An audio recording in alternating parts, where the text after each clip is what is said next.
বিগত আন্দোলনের সময় এই থানা ইউনিয়ন কেন্দ্রিক যে আন্দোলন, সেই আন্দোলনের সময় নিক্সন চৌধুরী যেভাবে নির্দেশ দিয়ে হামলার ঘটনাগুলো ঘটাইছিল এবং সহায়তা করছিল, মুজাহিদ ঠিক একই কথা।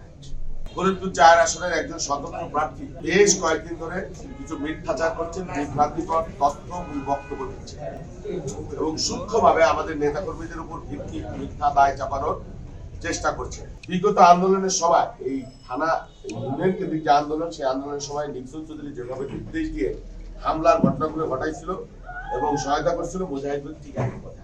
প্রতিদিন শত শত মানুষকে ফোন করে ভয়ভীতি দেখানো হচ্ছে বিদেশ থেকে।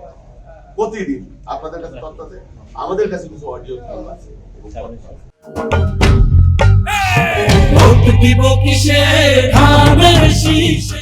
মহিলাদের বাড়ি বাড়ি গিয়ে টাকা দিয়ে ভোট চাওয়া হচ্ছে।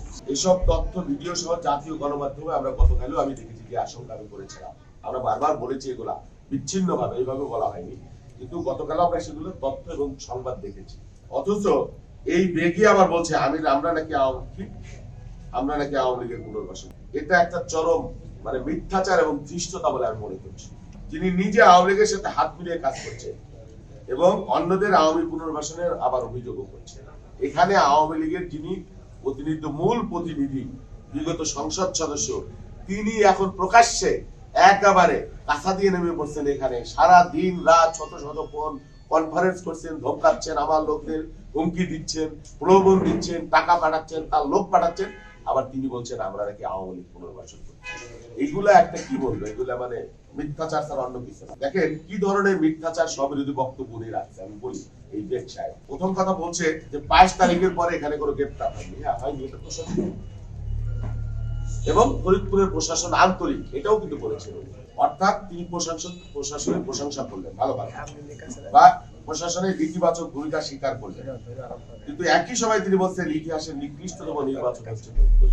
আচ্ছা, আমাকে দুইটা বিষয় আপনাদেরকে বলি। প্রশাসন যদি আন্তরিক হয়, নিরপেক্ষ হয়, এখানে কোনো হামলার ঘটনা এখন পর্যন্ত আমরা দেখিনি, সেই রকম কোনো রক্তপাত, হামলা, সংঘর্ষ, আল্লাহর রহমতে ভালো এরকম কোনো ঘটনা ঘটলো না, তাহলে ইতিহাসের নিকৃষ্টতম নির্বাচন এখানে কি করে হলো? তাহলে কি যে রাতের ভোটের নির্বাচন, দামি নির্বাচন, ইউনিভার্সিটি তো অনেক ভালো ছিল? এই বক্তব্যগুলা এগুলো কি প্রমাণ করতে চান উনি আমি জানি না, নাকি ওই নির্বাচনগুলোর বৈধতা দিতে চান সেটাও আমি জানি না। মূলত তিনি এখানে একটা উদ্দেশ্য নিয়ে আসছেন, এখানে নির্বাচনের পরিবেশ নষ্ট করবার জন্য আসছেন এবং অতীত যে শক্তি এমপি তার অ্যাসাইনমেন্ট বাস্তবায়নের জন্য এখানে একটা খোলা পানিতে মাছ শিকার।